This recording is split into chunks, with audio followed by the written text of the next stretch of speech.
Hey everyone, hope you're doing well. In this video we're going to cover the final topic from section 3.6 over loans and mortgages, which have to do with present value. Well, let me start off giving you a little bit of disclaimer here. It's going to start off being a little bit confusing. Some of the things I say might not be perfectly clear, but at the end it's a pretty nice formula that does a lot of the heavy work for us. So bear with me. So remember what we learned already is that an annuity is where you make payments after payment after payment after payment after payment into an account. So not only are you gaining the money that you're putting in the account, but you're also gaining the interest every time the interest is calculated on what is in the account. Well, an annuity is, again, a sequence of equal period payments. So I'm going to give $500 every month for the next 30 years, whatever. The idea, though, is that the net amount of money put into an annuity is the present value. So again, the present value is the total money that you put into the account, right? And then there's all the interest add on to it. So again, the future value is the combination of all the money you put in and all that interest. So the net amount returned from the annuity is the future value, right? The present value is the total money that you put in. The future value is the total amount, including all that interest that you earned. So the periodic and equal payments on a loan or mortgage actually constitute an annuity. But it actually is working in reverse, because remember how a loan or mortgage works. Now, if you're not familiar with the term mortgage, or maybe you're not familiar with the term loan, a mortgage and a loan are really the exact same thing. A mortgage is just a special term we use for borrowing money for the sole purpose of buying a house. But if you're going to borrow money for the purpose of buying a car or maybe buying, a big appliance or something, then they just call it a loan. But essentially a loan and a mortgage are the same thing. Mortgage is just a special term we use for the loan for a house. But if you think about it, it actually is kind of backwards, because you're making payments to borrow down or to pay down money that you borrowed. So you ask the bank for a large sum of money, maybe $150,000 to buy a house, and then you make payments to pay it down. So it's like an annuity in reverse, right? So you have the future value, and you're going to make your payments to pay that number down because you owe that money to the bank. And again, this is where I said it gets a little bit confusing, so just bear with me. So how does the bank determine what the periodic payments should be? So again, I'm going to borrow $150,000 from the bank. How much money do I owe them? Now, if there was zero interest, bank is going to give you the money for free.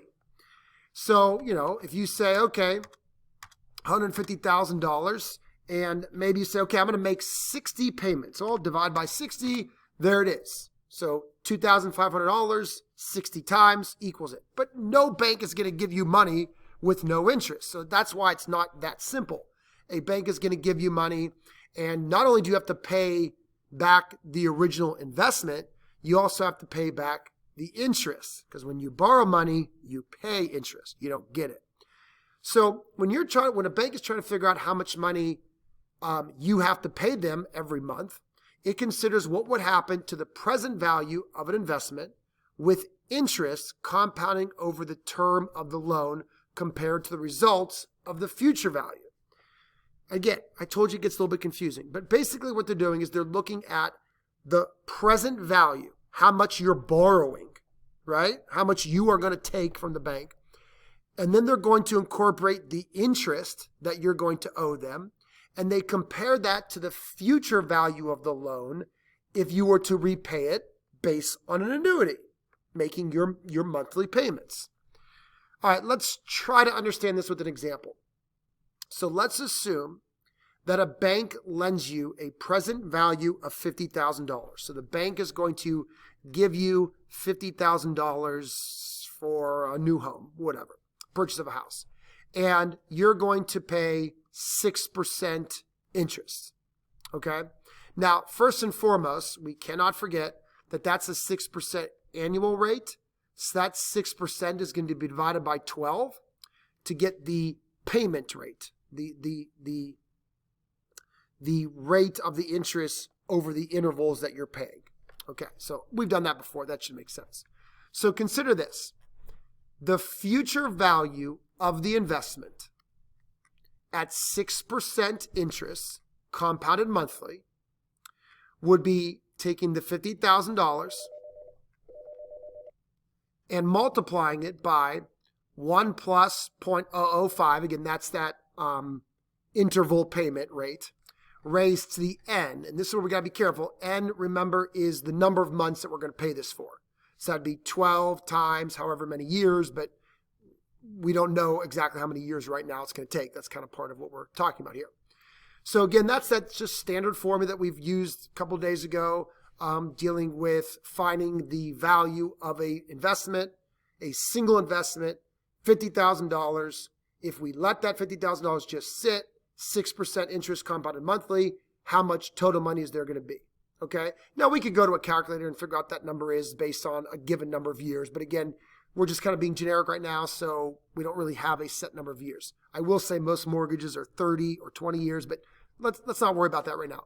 The point is that this is the form that we use to find the future value if we just let $50,000 sit at 6% interest compounded monthly.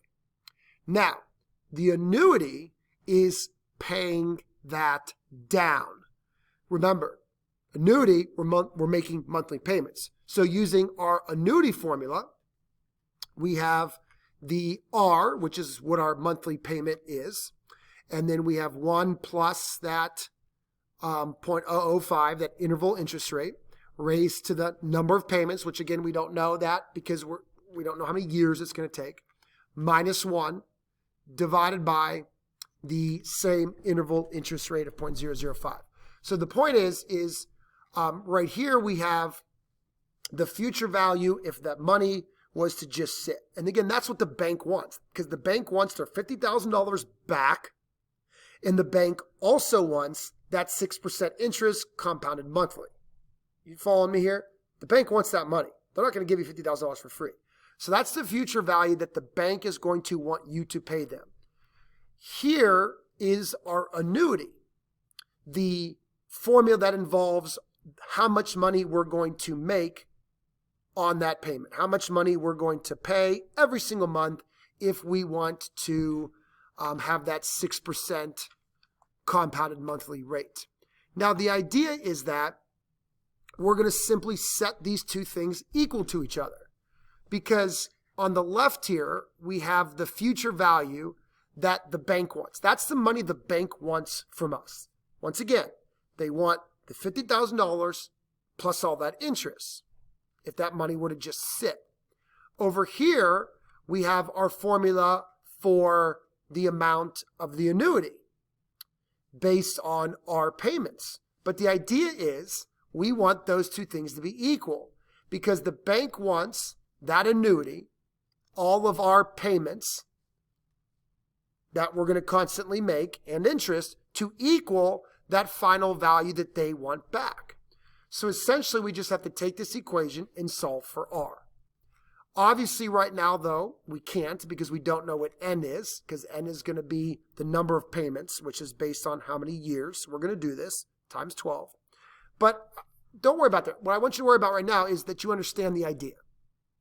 Let me just take a quick kind of slow pause here. The bank wants this money. They want the $50,000 back plus their interest. On here is the future value of us paying that off for our annuity. Now, typically an annuity is money for us, but in this case, we're making those payments to the bank because we're trying to pay down the loan that they gave us. So in general, the monthly payments of R for a loan of present value dollars must satisfy this equation right here. So here is the same equation, just not with specific numbers. Remember, our specific value had a $50,000 present value, and it had an I of taking that 6% and dividing it by 12, but that's just generic, that's just I. So now what we'd have to do is solve this equation for R. And this is what I don't want you to worry about. The math gets a little sticky here, but don't worry about it. This is a pretty hard formula to solve for. I'm not asking you to solve for R, because guess what? I'm going to give you a formula. So here is that formula solved, simplified, and reduced. Now, I know you might not believe me, And I'm not going to waste more time of this video or of your lives explaining how I got from this green circle to this formula. But if I were to take this green circle and solve for the present value, I would simply have to divide by whatever this number is. And when I do that, there's some funky math. Don't worry about it. This is what you get. So the present value is equal to R, the payments that you make, times, again, I always like to put this in brackets, times 1 minus 1 plus I raised to the negative n, all divided by I. Again, I know it's an ugly formula, but at the end of the day, remember, all you're doing is plugging in how many total payments you're going to make, n. What is the interest per interval, and what is the payment amount? That's it. Now, here's the only deal though, right? Let me explain. This is so easy. This is what we're solving for, right? We're trying to figure out how much money we're going to have to pay each month to hit the present value that the loan, wants us to figure out. So the present value is the initial value of that loan. And again, I know it's kind of ugly, but this is where it all came from, right? And if you understand this equation, even just a little bit, just go back, maybe listen to it again. You'll understand how I came up with this equation and why it actually represents trying to pay off this loan. But this is just the same idea, just a little bit more simplified. So, couple variables, don't overthink it. PV, the present value, is the initial value that the bank gives me. I is that interest rate per interval. N is the number of payments I make. R is the monthly payments. And in most situations, we're trying to figure out the monthly payment. So again, here's what's happening. Do not overthink this. I go to the bank. Bank says, hey, you need $100,000? No problem. We'll give it to you. That's your present value. Bank says, you know what? Right now, the current rates are 7% annual interest. And you're going to pay us every single month. And we want this money back in 10 years. So that means N is going to be 10 times 12 because 10 years paid back 12 times a year. So 12 times 10 is 120. And then don't forget the 7% is the annual interest. So my I value would be taking the 7% and dividing it by 12. So the point I'm trying to make, and I'm not trying to be confusing, I'm trying to be simple here. Finding N is easy. Finding I is easy. The present value is how much money you give the bank. How much money the bank gives you. And what you have to do is plug all these numbers in and simply solve for R. Now remember, all of this is a number. Once you know I, once you know N, this is a number. So all you have to do is figure out what that number is and divide it over. If you're still confused, you won't be after I do an example. Carlos purchased a pickup truck for $18,500. So the present value that the bank gives me is $18,500. What are the monthly payments for a 4-year loan? So I'm going to do this for 4 years. Monthly payments.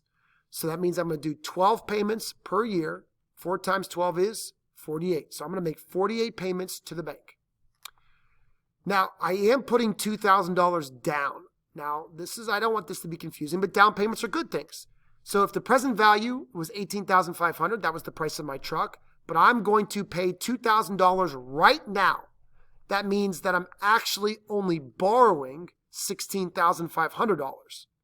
So $18,500 was the price of the truck, but I am using $2,000 of my own money initially, which takes the present value down. Don't let down payments stress you out. Down payments are good things. And the annual interest rate is 2.9%. So my interval interest rate is 0.029 divided by 12. And cars typically have pretty low interest rates. So 0.029 divided by 12. So that's a pretty good interest rate. 0.0024. Now remember, on my calculator, I'm actually going to store that as alpha A. That way, when I use my calculator later, I won't round any decimals. But on paper, I'll put 0.0024. All right, so now let me set up this equation. How much money am I going to borrow from the bank? $16,500. That's how much money I'm asking the bank for. Remember, I gave them $2,000 as a down payment. I don't know what the monthly price is. That's what the question asked me to find. Now in parentheses is following the formula. Again, I'm just going right off of this formula, which I will give you on a formula sheet. 1 minus 1 plus the rate, 0.0024, raised to the negative 48. 48 is n, how many total payments I'm making, divided by the rate of 0.0024. Don't stress out. I'm using this formula to a T. Now, remember, this is just a number. Let me go ahead and figure out what that number is right now on my calculator. Let me move it out of the way so you can see. So here I go. I'm starting inside the parentheses. 1 plus, now wait a minute. I'm going to do alpha A. There it is. I'm going to raise it to the negative 48. Now, then I have to do 1 minus this number. So again, order matters when you subtract. So notice what I did there. Hit the up arrow, go and copy it. Hit enter. Recopies it down. There you go. Okay. Divide by alpha A again. That's the 0.0024 stored on my calculator. There we go. And then now that's the number, right? That's the number that I shaded in blue. To solve for R, all I got to do is divide that over. So take the $16,500 that I'm borrowing, divide it by that value, and the price of my loan, the price of my monthly payments is $364.49. If you've ever been maybe car shopping with mom or dad, and this is exactly what they do. They try to figure out what your payments are going to be. This is the exact way that that is calculated. It really is, guys. This might be the most useful thing we learn. Figuring out the monthly payments for a loan, whether it be for a car or a house.